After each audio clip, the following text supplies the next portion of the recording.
জীবন তার বন্ধুদের কথার ছলে আজ একাই গোপনে চলে এসেছে পতিতাপল্লীতে। এখানে মেয়েদের যে অবস্থা, যেমন মনে ধৈর্য মানছে না, তেমনি মেয়েদের ঢলাঢলিতে একটু বিরক্তি বোধ করছে সে।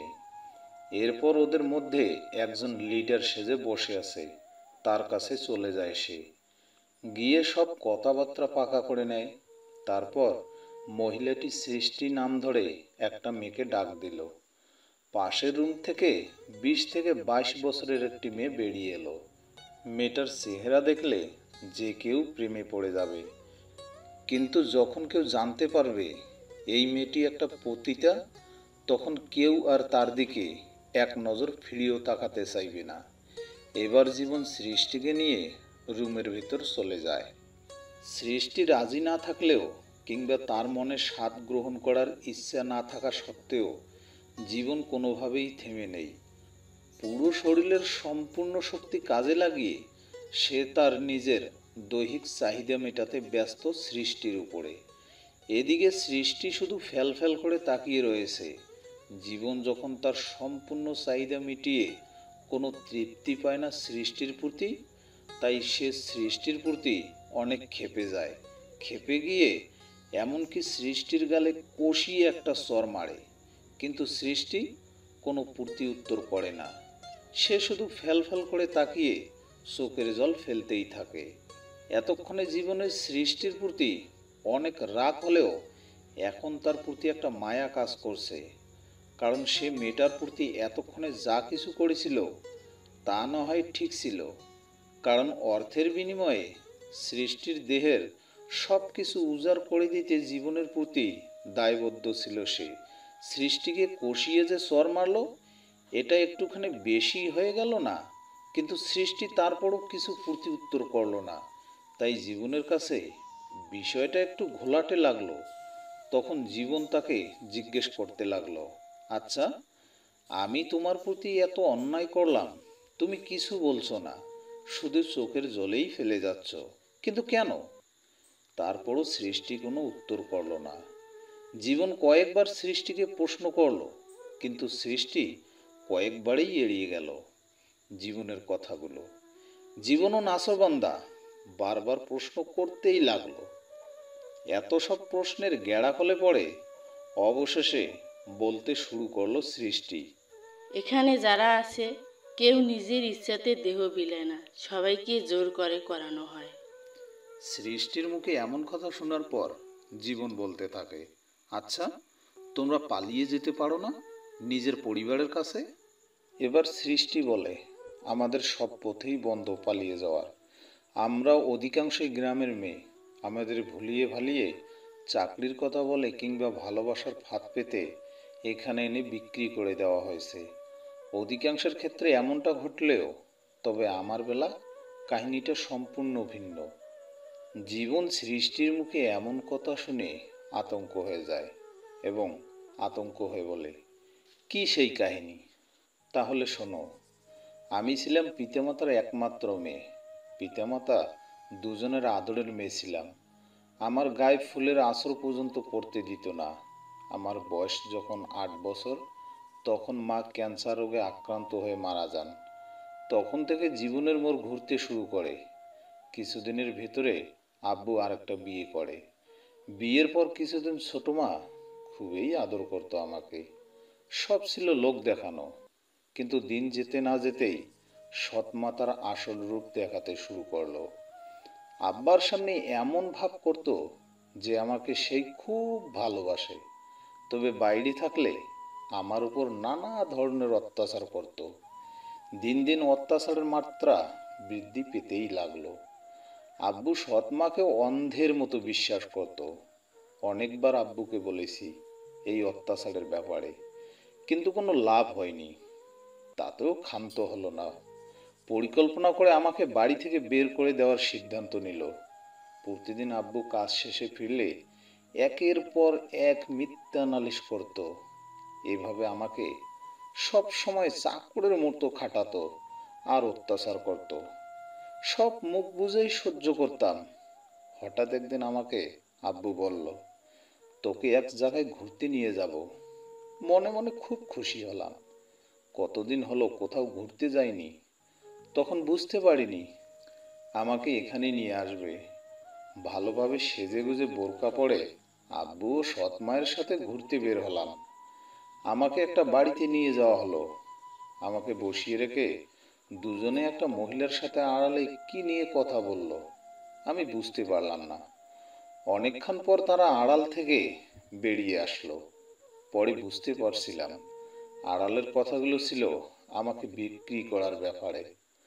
আব্বু বলল, আজ থেকে তুই এই আংটির সাথেই থাকবি। তোকে আংটি যা বলবে তাই করবি, নয়তো তোর পিঠের চামড়া উঠিয়ে ফেলবে। আমি মাথা নড়িয়ে হ্যাঁ সূচক উত্তর দিলাম। প্রথম কিছুদিন আমাকে ওই মহিলার কাছে রাখলো। সবসময় আমাকে সেজেগুজে থাকতে বলতো, আমিও তাই করতাম। হঠাৎ একদিন একটা মাঝবয়সী পুরুষ আমার রুমে ঢুকে দরজা আটকিয়ে ফেলল। আমি ভয় পেয়ে যাই, গলা শুকিয়ে আসে, চোখ মুখ সব ফ্যাকাশে হয়ে যায়। অনেকবার আংটি উংটি বলে ডাকলাম, তারপরেও কোনো লাভ হয়েছিল না। এরপর থেকে নিয়মিত এক দুইজন আসতো আমার কাছে, নিজের লালসা মিটিয়ে চলে যেত তারা। প্রথম প্রথম খুব কষ্ট হতো, তবে নিজের অজান্তে আস্তে আস্তে মানিয়ে নিয়েছি সব। আর এখন তো ভালোই লাগে। নিজের চেহারা আয়নায় দেখতে ঘৃণা হয় আমার। কথাগুলো বলার মধ্যে কয়েকবার সৃষ্টির চোখ দিয়ে অশ্রু ঝরে পড়ল। জীবনের পা আর নড়ছে না। পতিতা সম্পর্কে জীবনের ধারণা সম্পূর্ণ পাল্টে গেল তার। পতিতাদের প্রতি জীবনের কোনো ঘৃণা বা ক্ষোভ এখন থেকে আর রইল না। ওর ঘৃণা সেই সকল নর পিশাচের প্রতি যারা এই সকল মেয়েদের পতিতা হতে বাধ্য করেছে। এদেশের সমাজ ব্যবস্থার পরিবর্তন ঘটাতে না পারলে এটি বন্ধ করা সম্ভব না। এতক্ষণে কথা বলতে বলতে হাঁটতে হাঁটতে তারা দুজনেই একটা রুমের সামনে এসে থামলো। রুমের দরজায় বড় করে লেখা রয়েছে 303। জীবন বুঝতে পারলো ওর কাঙ্ক্ষিত আরেকটি জায়গায় পৌঁছে গেছে। সৃষ্টি যাওয়ার আগে জীবন একটা কথা বলল, তুমি যদি এই জাহান্নাম থেকে বের হওয়ার সুযোগ পাও তবে কি বের হবে? প্রতি উত্তরে সৃষ্টি বলল, সে সময় দেখা যাবে। আর এখান থেকে বের হওয়া কোনোভাবেই সম্ভব না। এরপর জীবন বলে, আর একটা কথা বলি, তুমি এখন যার সাথে শারীরিক সম্পর্কে মিলিত হবা সে এখানে প্রথম। এটা আমি আগে থেকেই অবগত আছি। এটা বলে সৃষ্টি ওখান থেকে ফিরে যাওয়ার জন্য উদ্বুদ্ধ হলো। সৃষ্টি জীবনের মুচকি হাসি ও কথাটি শুনে বেশ খানিকটা অবাক হলো। ও যাওয়া থামিয়ে দাঁড়িয়ে গেল, ভাবতে লাগলো মুচকি হাসির রহস্য কি। নিজেকে নিজেই প্রশ্ন করলো। সৃষ্টি একটু তো বুঝতেই পেরেছে এখানে কিছু একটা ঘটতে চলেছে, কিন্তু কি ঘটতে চলেছে? ভালো কিছু নাকি খারাপ কিছু? জীবন সাধারণ কোনো ব্যক্তি না, সাধারণভাবে থাকলেও একটা গোয়েন্দা অফিসার। অবশ্য এ বিষয়ে কেউ জানে না। 2 বছর আগের কথা, বাড়িতে না জানিয়ে একটা গোয়েন্দা মাঠে দাঁড়ায়, সেখান থেকে ওর চাকরি হয়ে যায়। অবশ্য অফিসারদের কথা অনুযায়ী কাউকে কিছু বলে না। অফিসারদের নির্দেশ অনুযায়ী বাড়িতেও কথাটি বলেনি, কেননা বাড়ি থেকেও জানাজানি হয়ে যেতে পারে। ওকে এই পতিতাবৃত্তি নিয়ে গোপন মিশন দেওয়া হয়েছে সর্বশেষে। 2 বছর এভাবে সাধারণ জীবনযাপন করছে জীবন। এর আগে গোপনে 3টা মিশন করেছে। উক্ত মিশনগুলো সফল হওয়ার পরে জীবনের প্রমোশন বা র্যাঙ্ক যায়নি বললেই ওইটা বৃদ্ধি করে দেয়। মিশনগুলো ছিল কিছু নেশাদ্রব্য ব্যবসায়ীদের ধরা। এর আগেও অনেকবার গোয়েন্দা ও পুলিশের চেষ্টা করেছে, তবে কোনো লাভ হয়নি। জীবন খুব কৌশলে ওদের ধরে দিতে সাহায্য করে। 3টা মিশনের পর অনেক দিন শুয়ে বসে লাইফটা পার করছিল সে। হঠাৎ একদিন ফোন করে বলা হয় গোয়েন্দা বিভাগে এসে দেখা করতে। জীবনেও দেখা করতে গেলেন খুব গোপনে একটা জায়গায়। ওখান থেকে ওকে এই মিশন দেওয়া হয়। জীবন পরের দিন থেকেই কাজে লেগে যায়। একের পর এক তথ্য পতিতাবৃত্তি সম্পর্কে জোগাড় করতে থাকে। পতিতাদের দালালের সাথেও যোগাযোগ করে ফেলে। তারপর থেকে নিয়মিত দালালের সাথে যোগাযোগ স্থাপন করেই চলতে থাকে। এভাবে পতিতালয় ও পতিতাবৃত্তি সম্পর্কে বিস্তারিত তথ্য সংগ্রহ করতে থাকে। আর এর শেষ পরিণতি হলো এখানে আসা।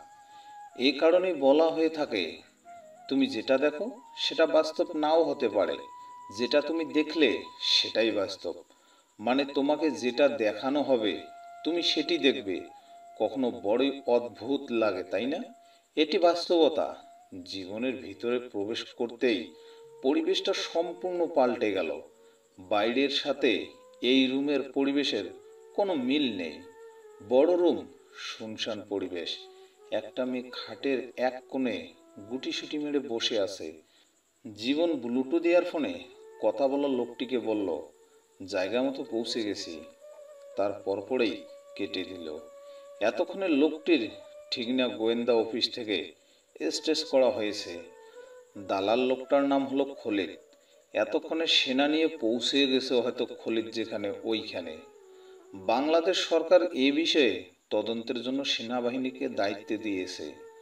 পুলিশ দিয়ে এটা নিরাময়ের চেষ্টা আগেই অনেকবার করা হয়েছে, কোনোই লাভ হয়নি। এজন্যই এটি সেনাবাহিনীর উপর অর্পিত করা হয়েছে। রুমের চারপাশে মিউজিক বাতি জ্বলছে। নাল্লিল আলোয় মেয়েটার দিকে জীবনকে আরো আকৃষ্ট করেছে। জীবন জানে কি করতে হবে ওকে। এখন মস্তিষ্ক ঠান্ডা রাখতে হবে। কোনো প্রকার শয়তানের কুমন্ত্রণা পড়া দেওয়া যাবে না। কয়েকটা দোয়া পড়ে তারপর আস্তে আস্তে খাটের দিকে এগিয়ে গেল।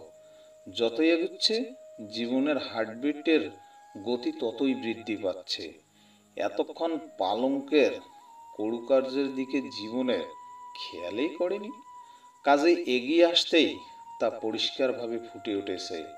পালঙ্ক সুন্দর, কারুকার্য বলিষ্ঠ একটা চাদর বিছানায় বিছিয়ে দেওয়া হয়েছে। দেখলে মন মুগ্ধ হয়ে যায়।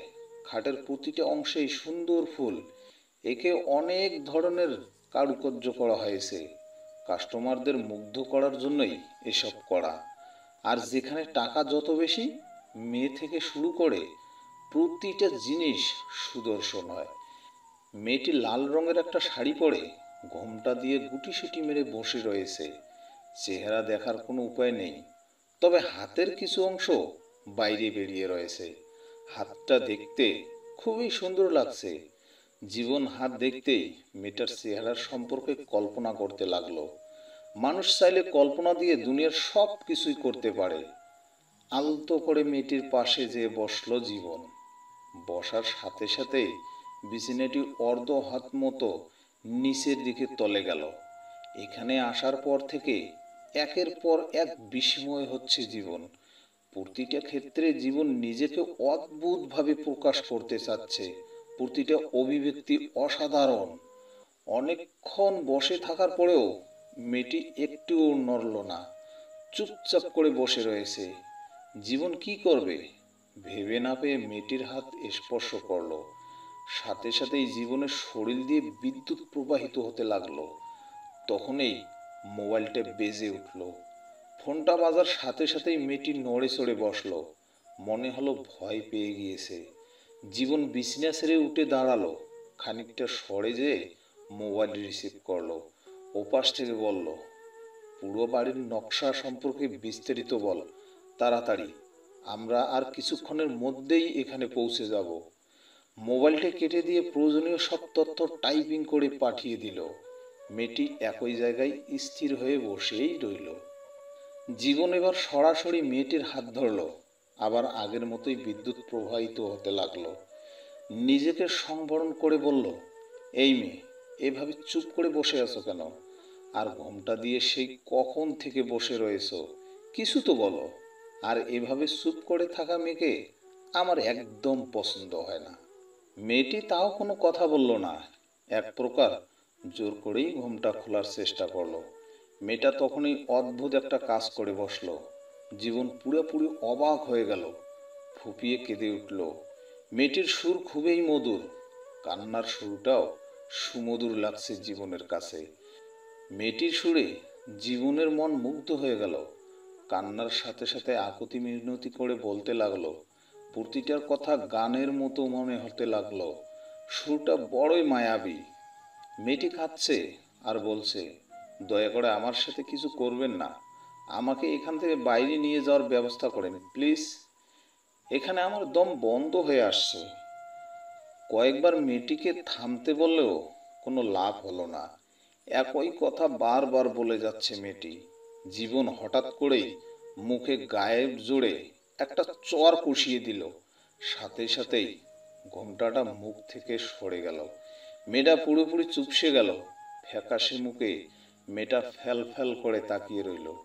জীবন মন মুগ্ধ হয়ে মেয়েটার দিকে তাকিয়ে রয়েছে। আকাশ পড়ি জমিন নেমে এসেছে, এরকমই মনে হতে লাগলো ওর। প্রথম দেখতে ভালোবাসা নামক একটি কথা জীবনে জড়িয়ে গেল। নিজের মনের ভিতরে চর দেওয়ার কারণে অনুতপ্ত হলো। যাই হোক, জীবন মেয়েটির কাছে জিরে বসলো এবং চর দেওয়ার জন্য মাপও চাইল। জীবনের প্রচুর রাগ উঠে গিয়েছিল। কয়েকবার কান্না থামাতে ও আকুতি মিনতি করতে মানা করার পরেও সে কান্না থামায়নি। তারপর মেয়েটি বলে, সত্যি আপনি আমার সাথে যা করতে আসছেন করবেন না? এবার জীবন বলে, কেন, কি মনে হচ্ছে তোমার? আর তোমার বাড়িতে কে কে আছে? এবার মেয়েটি বলল, নানু ভাই ছাড়া আপন কেউ নেই। পিতামাতা ও বড় ভাই অথবা বোন কেউ নেই। আব্বু সেই ছোটবেলায় মারা গেছে। আম্মুকে নানু আবার বিয়ে দিয়েছে। আব্বু এখন তার শ্বশুর বাড়িতেই থাকে। আর বড় একটা বোন ছিল, তাও বিয়ে হয়ে গেছে। এখন আপন বলতে নানুই আছে। মানে যতদিন ওইখানে ছিলাম ততদিন নানুই ছিল একমাত্র আমার সাথী। মেয়েটার কথা শুনে মনে মনে অনেক দুঃখ পেল। কেননা খুবই নিঃস্ব মেয়েটা। পরীর মতো ফুটফুটে দেখতে একটা মেয়ে কতটা অসহায় জীবনের সামনে মেয়েটি না থাকলে বুঝতেই পারতো না। মেয়েটা কি আমার জীবন সঙ্গী হবে যদি এমনটা বলি? মনের ভিতরে নানা ধরনের প্রশ্ন উকি দিচ্ছে জীবনের। এসব তো আর জীবন বলতে পারছে না সরাসরি। তারপরও একটু চেষ্টা করে দেখবে কি করা যায়। যেই ভাবা সেই কাজ। তখন জীবন জিজ্ঞেস করে, আচ্ছা তুমি এখান থেকে মুক্তি হলে কোথায় যাবা? জানি না কোথায় যাব, হেয়ালি ভাবেই কথাটি বলে দেয় মেয়েটা। তখন জীবন বলে, কেন, নানুর কাছে ফিরে যাবে না? নানুর কাছে ফিরে যাওয়া সম্ভব না। অনেক ঘটনা আছে এর পিছনে। যদি মুক্তি পাই, যেদিকে চোখ যায় সেদিকেই যাব। হয়তো এখান থেকে কোনোদিন মুক্তি মিলবে না, আর আপনার মতো ভালো মানুষও মিলবে না। এসব কথা উত্তর করলো মেয়েটি। এবার জীবন নিজেকে সংবরণ না করেই বলে ফেলল, আমাদের বাড়িতে থাকতে যদি কোনো অসুবিধা না থাকে তাহলে আমার সাথে থাকতে পারো। কথা দিচ্ছি সবাই তোমাকে মাথায় করে রাখবে, কোনো সময় কোনো কিছুর কষ্ট দেবে না। থাকবা তুমি? জীবন কথাগুলো বলছিল আর মেয়েটি বাচ্চাদের মতো কাঁদছিল। কান্না করা অবস্থায় মেয়েটি আরো বেশি সুন্দরী লাগছিল। এখানের কান্না হলো সুখের কান্না। মেয়েটি সমন্বয় সূচক মাথা নাড়ালো। জীবনের মনে লাড্ডু ফুটতে লাগলো। মনেই ছিল না মেয়েটির নাম জিজ্ঞাসা করার কথা। তবে এমন ভাবনা মনে আসতেই জীবন জিজ্ঞেস করে ফেলল, আচ্ছা নাম কি তোমার? তখন মেয়েটি বলে, আমার নাম লুমা। নানু আমাকে এই নামটা ভালোবেসে দিয়েছিল। তখন থেকেই আমার নাম লুনা। কিন্তু এখান থেকে মুক্ত হব কি করে আমি? এবার জীবন বলে, একটু ধৈর্য ধরো। এই কথাটি শেষ করার আগেই বাইরে ছোটাছুটির আওয়াজ পেল দুজনেই। লুমা বুঝতে পারলো না বাইরে কি ঘটছে, কিন্তু জীবন ঠিকই বুঝে গেছে সেনারা পুরো এরিয়া ঘিরে ফেলেছে আর ভিতরেই ঢুকে পড়েছে। লিমু মুখটা মনিল করে বসে আছে। জীবন আশ্বস্ত করে বলল, বয়েস, কোনো কারণ নেই। আজ থেকে তোমরা সবাই মুক্ত হতে চলছো এই জাহান্নাম থেকে। প্রতিটা কথাই অবাক হচ্ছে লুমা। বড় অদ্ভুত লাগছে জীবনকে ওর কাছে। সব থেকে বেশি রহস্যময় লাগছে কথাগুলো। বাড়ির চারপাশ সেনারা ঘিরে ফেলেছে। এই মিশনটা যে পরিচালনা করেছে তার নাম হচ্ছে রফিক। মিশনটা খুবই সতর্কতার সাথে তারা করেছে। এবার যখন তাদের অপারেশন শেষ, তখন রফিক ও জীবন গল্প করতে করতে বাইরে বেরিয়ে এলো। সকলের বুঝতে বেশি সময় লাগলো না, জীবনের মাধ্যমেই এখানের এই মিশন সফল হয়েছে। এরপর এখানকার অপারেশন সম্পূর্ণ সফল হলে জীবন এবং তার সকল সহকর্মী মিলে এখানে থাকা সকল মেয়েকে তাদের বাড়িতে পৌঁছে দেয়। আর জীবন সাত পাঁচ কিছু না ভেবে লুমাকে নিয়ে তাদের বাড়িতে চলে আসে। ঘরের দরজার সামনে দাঁড়িয়ে ধ্যানে মগ্ন হয়ে কথাগুলো ভাবছিল জীবন। কি ভাববে তার বাবা মা এবং বাড়ির সদস্যরা। লুমার আলতো খোঁচায় ধ্যান থেকে বাস্তবে ফিরে আসলো। কলিং বেলটা কয়েকবার চাপতেই জীবনের ছোট বোন তৃষ্ণা এসে দাঁড়ালো, খুলে দিল দরজা। জীবনের সাথে অচেনা মেয়েটাকে দেখে পুরোপুরি অবাক হয়ে গেল। লুমাকে প্রথম দেখায় তৃষ্ণারও পছন্দ হয়ে গেল। মনে মনে ভাবি হিসেবে গ্রহণ করে নিল। উপরে উপরে ভাইয়ের ওপর মিথ্যা রাগ দেখালো। জীবনকে কোনো পাত্তা না দিয়েই তৃষ্ণা লুমাকে নিয়ে ভিতরে চলে গেল আর জীবনকে দরজাটা লাগিয়ে আসতে বলল। দুজনে কথা বলতে বলতে সরাসরি রান্নাঘরে চলে গেল। আসলে তৃষ্ণা একাই বকবক করছে, লুমার মুখ দিয়ে একটাও কথা বের হচ্ছে না। এদিকে জীবন সেই জায়গায় ঠাই মেরে দাঁড়িয়ে আছে। জীবনকে দেখলে মনে হচ্ছে ও এই বাড়ির কেউ নয়। আবার ভালোও লাগছে। লুমাকে নিয়ে যে ভয় ছিল তার কিছুটা কেটে গেল। কেননা তৃষ্ণার ভালো লেগেছে, মানে আব্বু আম্মুকেও পটিয়ে মানিয়ে নিবে সে। তৃষ্ণার সাথে লুমা দুই একটি ভাঙা ভাঙা কথা বলছে রান্নাঘরে পৌঁছানোর পূর্বে। অচেনা অজানা জায়গায় মানিয়ে নিতে একটু সময় তো লাগবেই। তৃষ্ণার সাথে মেয়েটিকে দেখে ওর মা পুরোপুরি অবাক হয়ে গেল এবং বলল, মেয়েটিকে? তখন তৃষ্ণা বলল, আমি কিভাবে বলবো, সেটা ভাইয়ার কাছে শোনো। কিন্তু আমি বুঝতে পারছি না, ওই অপদার্থটা ফুলের মতো একটা টুকটুকে মেয়েকে আহ, কিছুর সাথে কিছুই মিলাতে পারছি না। আমি স্বপ্নে নাকি বাস্তবে আছি? তৃষ্ণা, একটু সিমটি কেটে দেখতো, কোথাও মেয়েটাকে ভুলিয়ে ভালিয়ে নিয়ে আসেনি তো? জীবন সম্পর্কে এ ধরনের কথা শুনে লুমা মুচকে হাসলো, আবার অবাকও হলো। জীবন যে গোয়েন্দা, তারপরও ওর মা বোন ওকে অপদার্থ বলছে। লুমা তারপরও কোনো কিছু মুখ ফুটে বলল না, শুধু শুনেই গেল। অবশ্য ওর শুনতে খুবই ভালো লাগলো। রাতের খাবার পর লুমাকে নিয়ে সবাই গোল হয়ে বসলো। এর ভিতরে কিছু সময় লুমার কাছে কেউ কোনো প্রশ্ন করেনি। জীবন ও আব্বু এক পাশে বসে, আর বিপরীতে লুমা, তৃষ্ণা ও তার মা তিনজনে এক পাশে। ইতিমধ্যে সবাই লুমার নামটা জেনে গেছে। লুমাও সবার নাম জেনে গেছে। লুমা, তুমি ভাইয়ের সাথে এখানে আসলে কিভাবে? আর তোমাদের ভালোবাসা কিভাবে শুরু হলো, আমাদের একটু বলবে? তৃষ্ণা লুমাকে জিজ্ঞেস করলো। এবার লুমা উত্তরে বলল, তৃষ্ণা আপু, তুমি যেটা ভাবছো সেটা মোটেও সত্য না। সত্যটা জানতে গেলে 12 বছর পূর্বে ফিরে যেতে হবে। এবার লুমা বলতে শুরু করলো ফিরে দেখা পূর্বের 12 বছর আগের কথা। 5 বছর বয়সে পিতাকে হারালাম। এরপর আমার নানু বাড়িতে চলে আসি। খুব আনন্দেই দিনগুলো পার করছিলাম।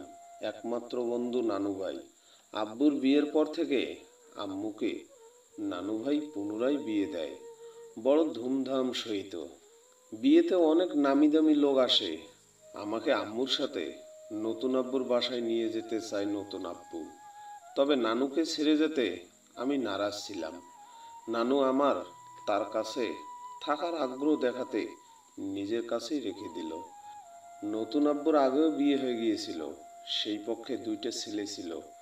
বড়জন আমার সমবয়সী, আর ছোটজনের বয়স আমার থেকে 2 বছরের ছোট। আমাদের 4 জনকে একসাথে রাখবে সেটাই চেয়েছিল। তবে সেই আর সম্পূর্ণ হলো না আমার জন্য। নতুন আব্বুর আগের স্ত্রী মারা যাওয়ার কারণেই আম্মুকে বিয়ে করে। সুমাইয়া ও আম্মু নতুন আব্বুর সাথেই গেল। তখন থেকেই আপন বলতে নানু ভাই রইল শুধু। নানু ভাই সবসময় আমাকে তার নিজের কাছে রাখত, কোনো সময় চোখের আড়াল হতে দিত না। সময়ের সাথে সাথে আমি স্কুলে ভর্তি হলাম। মাঝে মাঝে আম্মু ও নতুন আব্বু এবং সুমাইয়া আপা ও ওই ভাইয়ের আসতো দেখা করতে, দুই একদিন থেকেও যেত। তারা যে কদিন থাকতো খুবই আদর করত। দুই ভাইয়ের বড়জনের নাম ছিল বান্না ও ছোটজন রাকিব। এ বাড়িতে আসলে রাকিব সব সময় আমার কাছে থাকতো। দুজনে খুব খেয়াল করতাম। মামাতো ভাই ও বোনেরা এটি দেখে খুব জ্বলতো। যতবার ওনারা এখানে আসছে, যতবার ওরা এখানে বেড়াতে আসছিল, ঠিক ততবার নিয়ে যেতে চাইছে আমাকে, কিন্তু আমি যাইনি। এভাবে নানুর ছায়াতলে বড় হতে থাকি। লেখাপড়ায় ভালোই ছিলাম, দিন দিন আরো ভালো হতে থাকলাম। এক সময় শ্রেণীর সেরা শিক্ষার্থী হয়ে উঠলাম। কারোর সাথে সেরকম মেলামেশা করতাম না, একা একা থাকতে পছন্দ করতাম। কিন্তু কথায় আছে, মানুষের পরিবর্তন হতে সময় লাগে না। আমার ক্ষেত্রে তাই ঘটলো। সেবার আমি ষষ্ঠ শ্রেণীতে পড়ি। স্কুলে নতুন একটা ছেলে ভর্তি হলো। ছেলেটাকে যতই দেখতাম মনের ভিতর ঠিক ততটাই ভালো লাগা কাজ করত। সুযোগ পেলেই ছেলেটাকে দেখতাম, তবে কাউকে কিছু বুঝতে না দিয়েই কখনো কথা বলার সাহস হতো না। এভাবে প্রায় 3 বছর কেটে গেল। অনেক কিছুই বুঝতে শিখেছি এখন। বয়ঃসন্ধিতে পা দিয়েছি, অথবা দিব, ঠিক মনে নেই। চেহারা ভালো হওয়ার পরেও কোনো অহংকার ছিল না আমার ভিতরে। সময়ের সাথে সাথে শ্রেণীর সবার সাথে ভালো একটা সম্পর্ক তৈরি হয়ে গেল। ছেলেটার সাথে প্রথম কথা হয় জেএসসি এর দোয়া অনুষ্ঠানের সময়। তারপর থেকে নিয়মিত কথা বলতে থাকি। সময়ের সাথে সাথে সম্পর্ক গভীর হতে থাকলো। ছেলেটার নাম ছিল খালিদ। এই 1.5 বছরে সেরকম কিছুই ঘটেনি, সবকিছু স্বাভাবিক চলতে থাকে। কিন্তু আমরা যখন দশম শ্রেণীর মাঝামাঝিতে পড়ি, ঠিক ওই সময় জেরিন নামের একটি বান্ধবী হারিয়ে যায়। বাড়ি থেকে স্কুলে যাওয়ার উদ্দেশ্যে বের হয়, কিন্তু পথিমধ্যে হারিয়ে যায়। খবরের কাগজ সহ বিভিন্ন টিভি চ্যানেলে খবর হয়, কিন্তু কোনো খোঁজ মিলে না জেরিনের। ওর পিতামাতার অবস্থা পাগল প্রায়। গুজব শোনা যায় হারানোর আগে জেরিনকে খালিদের সাথে দেখা গিয়েছিল। খালিদের কাছে জানতে চাইলে ও বলে ওর সাথে ওই দিন জেরিনের কোনো কথাই হয়নি। খালিদকে অন্ধের মতো ভালোবাসায় ওর কথা আমি বিশ্বাস করে নেই, কিন্তু অন্যেরা সন্দেহের চোখে দেখত। অনেকে খালিদের সাথে কথা বলতেও মানা করেছে। যারা নিষেধ করেছিল তাদের সাথে সম্পর্ক নষ্ট করে দেই। খালিদকে দেখে বোঝারও উপায় ছিল না ও এ ধরনের ছেলে হতে পারে। তরতর গতিতে সময় এগুতে থাকে। আমিও এসএসসি পরীক্ষা পাশ করে কলেজে ভর্তি হই। খালিদও একই কলেজে ভর্তি হয়। কলেজে ওঠার কিছুদিনের ভেতরে খালিদ আমাকে প্রেমের প্রস্তাব দেয়। আমিও রাজি হয়ে যাই। খালিদকে যেখানে নিজের থেকেও বেশি ভালোবাসতাম, সেখানে তো নিজের স্বার্থ হাসিল করার জন্য ভালোবাসার অভিনয় করতে থাকে। আমি ওর দেওয়া প্রতিটা টোপেই গিলতে থাকি। কথায় আছে, অন্ধের মতো কাউকে ভালোবাসা আর বিষ খাওয়া একই কথা। যতক্ষণে সত্যটা জানতে পারি ততক্ষণে অনেক দেরি হয়ে গিয়েছিল। নানু ভাই আমাদের ভালোবাসা সম্পর্কে সবকিছু জেনেই গেছে প্রথম থেকে। নানু ভাই ছিল আমার জীবনের সেরা বন্ধু। নানু ভাইকে খালিদের প্রস্তাবের ব্যাপারে সবকিছু খুলে বললাম। তিনি আমাকে একটা কথাই বলেছিলেন, যেটি করবি ভেবে চিন্তে করবি নানু ভাই। তুমি বড় হয়েছো, তোমার নিজের সিদ্ধান্ত নিজে নেওয়ার সময় হয়েছে। এজন্য বলবো, তোমার কাছে যেটা সঠিক মনে হয় সেটি করবে। তোমার প্রতিটা পদক্ষেপে আমার সাহায্য পাবে। আমি সিদ্ধান্ত নিলাম খালিদকে বিয়ে করব, কিন্তু ও আমাকে প্রস্তাব দিল আমরা পালিয়ে গিয়ে বিয়ে করব। আমিও 7-5 না ভেবে রাজি হয়ে গেলাম। আমরা পালিয়ে গেলাম বাড়ি থেকে। অবশ্য নানু আমাকে এগিয়ে দিয়ে গিয়েছিল। কেউ জানতো না আমার সাথে এমনটা ঘটবে। আমাকে নিয়ে সরাসরি সাভারের একটা বাড়িতে নিয়ে আসে। ওইখানে আমরা 2 দিন থাকি। অবশ্য তখনও আমরা বিয়ে করিনি। বিয়ে না করেও আমার সাথে রাত্রি যাপন করে আমার সব কিছুই ভোগ করে নেয়। আমার বলতে তখন আর কিছুই থাকে না। 2 দিনের দিন সকালে খালিদ বাসায় একটা মহিলাকে নিয়ে আসে। আমাকে বলে কিছুদিন ওনার সঙ্গে থাকতে হবে। খালিদ কিছু যেন একটা কাজে কোথাও যাবে। খালিদের কথা মতো আমিও মহিলাটির সাথে চলে যাই। মহিলাটি আর কেউ নন, উনি পতিতালয়ের প্রধান রোদেলা, যাকে তোমার ভাইয়া শুট করে মেরে ফেলেছে। লুমার কথায় জীবনের দিকে তৃষ্ণা এবং ওর আব্বু আম্মু অবাক দৃষ্টিতে তাকিয়ে রইল। আজ জীবনের আব্বু আম্মু নিজের ছেলেকে নিয়ে গর্বিত। লুমাও একটু থেমে নিল। কিছুক্ষণ চুপ থেকে লুমা আবার বলতে শুরু করলো, তারপর আমাকে মহিলাটি কয়েকদিন ওনার বাড়িতে রাখে। আমিও ভালো মনে ওনার বাড়িতে থাকি। একদিন হঠাৎ আমাকে ভালো করে সাজতে বলল। কারণ জানতে চাইলে তখন বলে, তোর কি মনে হয় খালিদ আমার কাছে রেখে গিয়েছে আবার ফিরে আসবে বলে? এটা সম্পূর্ণ ভুল। ওর পেশা হলো মেয়েদের ভুলিয়ে ভালিয়ে নিয়ে এসে আমার কাছে বিক্রি করে দেওয়া। ভয় নেই, আমি তোর সাথে কোনো দুর্ব্যবহার করব না। তুই শুধু নিজের শরীরকে পুরুষদের কাছে উৎসর্গ করবি। মহিলাটির কথা শুনে খালিদের প্রতি ঘৃণা হতে লাগলো। তখন আমার ভুল ভাঙলো, কিন্তু আমি অনেক দেরি করে ফেলেছিলাম। ওখান থেকে বের হওয়ার সমস্ত পথই বন্ধ হয়ে গিয়েছিল। দুইবার পালিয়ে যাওয়ার চেষ্টাও করি, কিন্তু সবকিছুই বিফলে যায়। শেষমেশ নিজের কাছে হেরে যাই, পতিতাবৃত্তিকেই মেনে নেই। আর এরপর আপনি আসলেন ওসিলা হয়ে আমাকে বাঁচাতে। তারপরের ঘটনা খুবই সংক্ষিপ্ত। সেটি হলো আপনাদের সাথে আপনাদের বাড়িতে আসা। জীবন তৃষ্ণায় এবং ওদের আব্বু আম্মু চারজনের চোখ দিয়ে অশ্রু টপ টপ করে ঝরে পড়ছে। লুমাও কাঁদছে। এবার জীবন প্রশ্ন করলো, এখন তুমি কি করতে চাও? তখন লুমা বলল, লেখাপড়া করতে চাই। জানি না করতে পারবো কিনা, তবে পড়ার ইচ্ছা। ধরে নাও তোমার স্বপ্ন পূরণ হয়ে গেছে। এখন থেকে তোমার লেখাপড়ার সকল দায়িত্ব আমার। জীবন বলে ওঠে।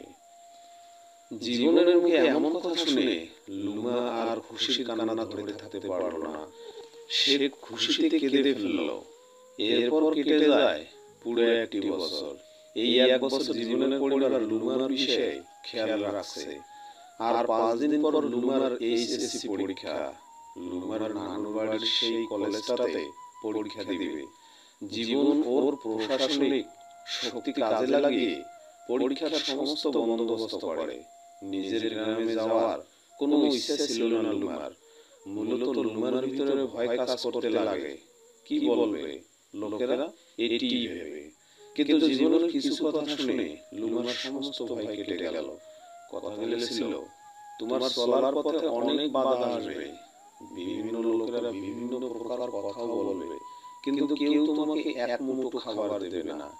এরকম লোকেদের কথা ভেবে তুমি তোমার জীবন থেকে একটি বছর কেন হারাবে? তোমাকে যে যাই বলুক, তোমার জায়গা থেকে তুমি ঠিক থাকলেই জগৎ ঠিক।